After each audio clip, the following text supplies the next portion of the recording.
स्वागत है आपके अपने YouTube channel math for you academy में। आज हम आपके लिए यहाँ पर कुछ अलग बताने वाले हैं।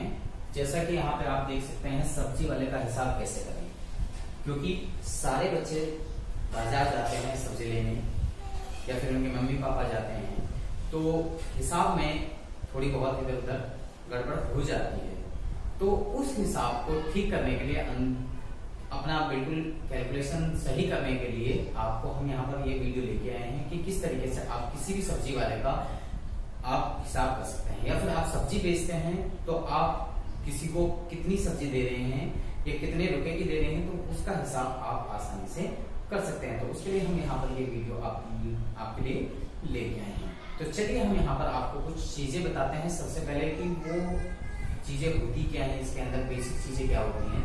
बेसिक चीजें अगर हमें पता है तो आराम से हम हिसाब लगा सकते हैं। तो करने से पहले मैं आपसे ये कहना चाहता हूँ, अगर आपने हमारे चैनल को अभी तक सब्सक्राइब नहीं किया तो आप हमारे चैनल को सब्सक्राइब कर लीजिए, और अगर आपको ये वीडियो अच्छी लगे तो आप हमारी वीडियो को लाइक भी जरूर करें।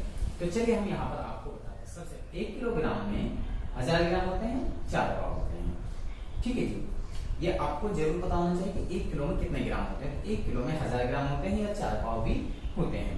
फिर यहाँ पे आधा किलो का मतलब होता है, यानी कि इस तरीके से इसको लिखा जाता है, यानी कि 1 किलो का आधा, इस तरीके से 1/2 kg इस तरीके से लिखा जाता है। या फिर इसको 500 ग्राम भी आप कह सकते हैं। पाव का मतलब यानी कि 1 किलो का चौथा हिस्सा। 1 किलो का चौथा हिस्सा होता है, अगर 1000 का लगाएं तो 1000 का चौथा हिस्सा होगा 250 ग्राम। 3 पाव का मतलब पौने किलो भी कहा जाता है, 3 पाव भी कहा जाता है। तो इसको इस तरीके से लिख सकते हैं 3/4 kg। 3/4 kg का भी मतलब यानी कि इसका 4 हिस्सों में से 3 हिस्से, और इसको 750 ग्राम भी कहा जाता है। आगे है 1.25 किलो। 1.25 किलो का मतलब यानी कि 1 किलो और 1 पाव, यानी कि पाव 250 ग्राम। तो इसका मतलब हो गया 1.25 किलो का 1 किलोग्राम और 250 ग्राम, तो ये हो गया 1250 ग्राम। तो इसको 1.250 यानी कि 1.250 kg भी लिखा जा सकता है, या फिर 1.25 kg भी लिखा जा सकता है। आगे है 1.5 किलो। 1.5 किलो का मतलब 1 किलो और आधा किलो। 1 किलो और आधा किलो को कहा जाएगा या 1500 ग्राम कहा जाए, या फिर 1.5 kg कहा जाए, या फिर 1.5 kg कहा जाए। ठीक है। आगे है 1.25 किलो। 1.25 किलो को किस तरीके से लिखा जाता है, तो 1.25 किलो को इस तरीके से लिख सकते हैं, 1 किलो और 750 ग्राम। तो या फिर इसको 750 ग्राम भी आपको लिखा मिल सकता है कहीं पर। तो ये दोनों, या फिर 1.750 kg भी लिखा हो सकता है, या फिर 1.75 kg इतना भी आपको लिखा हुआ मिल सकता है कहीं पर भी। तो ये इसी के रूप है 1.25 किलो के। आगे है आधा पाव। आधा पाव का मतलब यानी कि जो पाव है उसका भी आधा, तो 250 ग्राम का आधा हुआ 125 ग्राम। इसको 0.125 kg भी लिखा जा सकता है। ये तो हुआ इसका बेसिक। तो अब हम इसको, जो हमने बेसिक आपको बताया है, इस बेसिक को अब हम अप्लाई करके देखते हैं। तो इसको सबसे पहले आप लिख लीजिए कि किस तरीके से आप अप्लाई करेंगे। तो चलिए हम शुरू करते हैं। पहला क्वेश्चन किस तरीके से आप करेंगे। यहाँ पर आपके लिए अगर ये दिया हुआ है कि आप बाजार गए, आपको 2.25 किलो आलू लेके आए हैं, और आपको बताया कि 1 किलो आलू का दाम 15 रुपए है, तो 2.25 किलो आलू का दाम कितना होगा। 1 किलो आलू का दाम 15 रुपए है, तो 2.25 किलो आलू का दाम कितना होगा। आपको 2.25 किलो आलू लाने हैं और 1 किलो आलू का आपको 15 रुपए दिया हुआ है। तो सबसे पहले किलोग्राम को आप ग्राम में कन्वर्ट कर लीजिए। यहाँ पर सबसे पहले यहाँ पर 1 किलोग्राम में 1000 ग्राम होते हैं। तो 1000 ग्राम का मूल्य आपको दिया हुआ है 15 रुपए दिया हुआ है। तो सबसे पहले ग्रामों को कन्वर्ट करते हैं। तो इसको हम 100 ग्राम का मूल्य कितना होगा, यानी कि आपका 2 0 पर जाएंगे, तो इसके अपॉन में भी 2 0, तो ये आ गया। 1000 ग्राम का मूल्य 15 रुपए है, तो 100 ग्राम का मूल्य कितना होगा, 1.5 रुपए हो गया। अब यहाँ पर अगर 50 ग्राम का मूल्य निकालना है, तो 50 ग्राम का मूल्य कितना होगा, यानी कि इसका भी हाफ, इसका आधा, हाफ यानी कि आधा, इसका आधा कितना हुआ, तो इसको अगर 2 से डिवाइड करेंगे तो ये हो जाएगा 0.75 रुपीज। अब आपको निकालना है 2.25। 2.25 कितना होता है? 2.25 होता है यानी कि 2 किलो और आधा पाव। 2 किलो और आधा पाव यानी कि 250 ग्राम। 2 किलो और 250 ग्राम। तो 2 किलो का तो आप इस तरीके से इजीली निकाल सकते हैं। 2 किलो का अगर आप निकालेंगे तो 2 किलो का मतलब 2000 ग्राम। तो इसको अगर आप 2 से मल्टीप्लाई कर देते हैं यानी कि डबल कर देते हैं, 2 किलो यानी कि 1 किलो का तो 15 रुपए, तो 2 किलो का कितना होगा? 2 किलो का आपका हो गया 15 के 2 यानी कि 30 रुपए आपका हो गया 2 किलो का। अब आपको 250 का निकालना है तो यहाँ से आप 200 ग्राम का निकाल सकते हैं और 50 ग्राम का आपके पास में है ही। तो 200 ग्राम का कितना हो गया? 200 ग्राम का आप इससे यानी कि दुगना कर देंगे। 1.5 है तो 1.5 का दुगना होता है 3, तो 3 रुपए हो गए।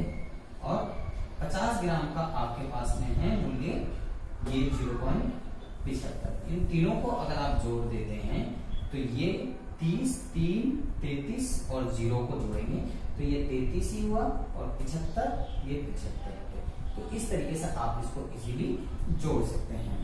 और इनको जोड़ा किस तरीके से जाएगा मैं आपको बता देता हूँ। यहाँ पर थोड़ा सा हिंट आपको दे देता हूँ। यहाँ पर इस तरीके से 30, 3, 0.75 इस तरीके से आप इसको इजीली जोड़ सकते हैं। इनके बाद में पॉइंट नहीं है तो पॉइंट यहाँ लगा के आप जितने नंबर यहाँ लिखे हुए उतनी जीरोस यहाँ पर ऐड कर सकते हैं। तो इस तरीके से आप इजीली जोड़ सकते हैं। तो आपको कंफ्यूज होने की जरूरत नहीं है। अगर नंबर के बाद में पॉइंट नहीं है और यहाँ कोई नंबर पॉइंट का है और आपको जोड़ना है तो पहले उसके बाद में पॉइंट लगा लीजिए, जितने नंबर वहां पर उतने बाद की जीरो लगा लीजिए और इस तरीके से आप ऐड कर लीजिए। तो यहाँ पर एक 5 इनको जोड़ा 7 पॉइंट, यहाँ पर ये 3 और ये 3, क्योंकि जोड़ते कहां से हम लास्ट से जोड़ते हैं। तो इस तरीके से आपका ये जोड़ के ये आ गया 33 रुपए 75 पैसे। या तो अब आप दुकानदार को 33 रुपए देंगे या 34 रुपए देंगे। या तो आप दुकानदार को 33 रुपए देंगे या फिर 34 रुपए देंगे। और यहाँ 75 है तो 75 का मतलब यानी कि आपको 34 रुपए देने होंगे।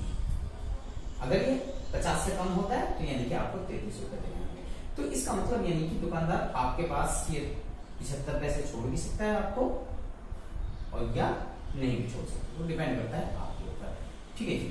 तो ये दुकानदार के ऊपर ये डिपेंड करता है कि छोड़ता है नहीं छोड़ता है। तो इस तरीके से ये सवाल इजीली हो जाए। दूसरा सवाल आपके पास में अगर इस तरीके से दिया हुआ है यानी कि इस तरीके से आप मार्केट में गए, आपको 1 किलो पनीर निकालना है, इसका मूल्य दिया हुआ है 280 और आपको 425 ग्राम पनीर उसके पास मिला, सिर्फ 425। आपको आधी किलो चाहिए था लेकिन आधी किलो तो मिला नहीं, लेकिन आपको 425 ग्राम पनीर उसके पास में टोटल मिला। तो इसलिए आपने 425 ग्राम ही टोटल जो पनीर था वो आपने उससे ले लिया। तो अब आप 425 ग्राम का मूल्य किस तरीके से निकालोगे? आपको चाहिए था आधी किलो लेकिन आधी किलो तो नहीं मिला, तो आपने सोचा कि 425 ग्राम ही मैं लेके चलता हूँ, कोई दिक्कत नहीं। तो 425 का आप किस तरीके से आप मूल्य निकालेंगे? कितना हुआ 425 का? तो यहाँ पर सबसे पहले 1000 ग्राम यानी कि 1 किलो में 1000 ग्राम होता है, तो 1000 ग्राम का आपको 280 रुपए दिया हुआ है मूल्य। तो यहाँ पर अगर आप 100 ग्राम की बात करेंगे तो 100 ग्राम का मूल्य कितना होगा? 28 रुपए हो गया। 100 ग्राम का मूल्य कितना हो गया? 28 रुपए। अगर आप 50 ग्राम की बात करेंगे 50 ग्राम की बात करेंगे तो 50 ग्राम में कितने हुए? 14 रुपए। 50 ग्राम का मूल्य कितना हुआ? 14 रुपए। और अगर आप 25 ग्राम की कीमत की बात करेंगे तो कितना हुआ? 25 ग्राम की, क्योंकि हमें 25 चाहिए था इसलिए इसकी कीमत कितनी? 7 रुपए। तो इस तरीके से आपका हमने अभी यहाँ पर 1000 का, फिर 100 का, फिर 50 का, फिर 25 का, इस तरीके से हमने कन्वर्ट करके यहाँ पर निकाल लिया। अब हमें निकालना था 425 ग्राम का, तो इससे हम 400 ग्राम का निकाल सकते हैं। तो 400 ग्राम का मूल्य 100 ग्राम का 28 रुपए है, तो 400 ग्राम का कितना हुआ? यानी कि 4 गुना ज्यादा, इससे 4 गुना ज्यादा। तो इसका डबल कर लीजिए और फिर डबल कर लीजिए। 28 का डबल 56 हुआ, 56 का डबल 112 रुपए होगा। या फिर आप क्या कर सकते हैं? 28 गुना के 4 भी डायरेक्ट आप कर सकते हैं। फिर 112 रुपए आपके आगे ये 400 ग्राम के। अब आप 25 ग्राम के और चाहे 25 ग्राम के 7 रुपए, 25 ग्राम के आपके ये 7 रुपए। तो ये 7 रुपए और ये 12 रुपए दोनों को क्या करेंगे, आप जोड़ देंगे। दोनों को अगर आप जोड़ देते तो 119 रुपए आपका टोटल कॉस्ट हो जाएगी। 425 ग्राम पनीर आपका 119 रुपए का आएगा। तो इस तरीके से आप इसको इजीली निकाल सकते हैं। तो चलिए हम आपको इसे दिया हुआ है कि 1 पाव टमाटर की कीमत 13 रुपए है। अब यहाँ पाव की कीमत दी हुई है, 1 पाव टमाटर की कीमत 13 रुपए है। तो 350 ग्राम टमाटर की कीमत कितनी होगी। तो किस तरीके से आप इसका निकाल सकते हैं। अगर आपको दुकानदार ने बताया कि 1 पाव की कीमत 13 रुपए है, तो 350 ग्राम टमाटर की कीमत कितनी होगी।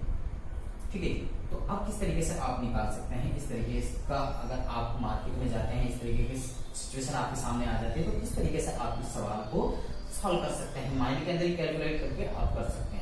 तो यहाँ पर 1 पाव का मतलब मैंने आपको बताया हुआ है 250 ग्राम।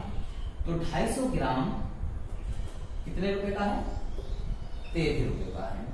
तो इसका डबल 500 ग्राम कितने का हुआ आपका, 26 रुपए का हुआ। ठीक है जी, 250 ग्राम 26 रुपए का हुआ। 1000 ग्राम कितने का हुआ, 1000 ग्राम कितने का हुआ आपका, इसका डबल 52 रुपए का। ठीक है जी, अब 1000 ग्राम का आपका ये आ गया। तो अब आप इससे क्या करें, आपके पास 250 ग्राम, मैंने आपको यहाँ पर 350 ग्राम की कीमत आपको बता दी। तो इसको मैंने 2 टुकड़ों में बांट दिया, 250 ग्राम प्लस में 100 ग्राम। तो इजीली निकाल सकते हैं। 250 ग्राम का हमारे पास में आ गया, ऑलरेडी दिया हुआ है। 100 ग्राम का और निकाल लेते हैं। तो इस तरीके से भी आप कर सकते हैं, फिर दूसरे तरीके से भी कर सकते हैं। वो आप लोगों पर डिपेंड करता है कि किस तरीके से आप करना चाहते हैं। तो यहाँ पर 1000 ग्राम का 52 रुपए, तो यहाँ पर 100 ग्राम का मूल्य कितना होगा, 100 ग्राम का मूल्य हो जाएगा आपका 5.2 रुपए। यह आपका हो गया। अब यहाँ पर मैंने जैसे टुकड़े किए हैं 250 ग्राम और 100 ग्राम, तो 250 ग्राम की कीमत 13 रुपए और 100 ग्राम की कीमत 5.2 रुपए। तो यहाँ पर 13 रुपए और 5.2 रुपए, तो दोनों को जोड़ दीजिए तो कितना हो गया आपका, 13 और 5 18.2 रुपए। तो इस तरीके से यानी कि आपका 18.2 रुपए हो गए।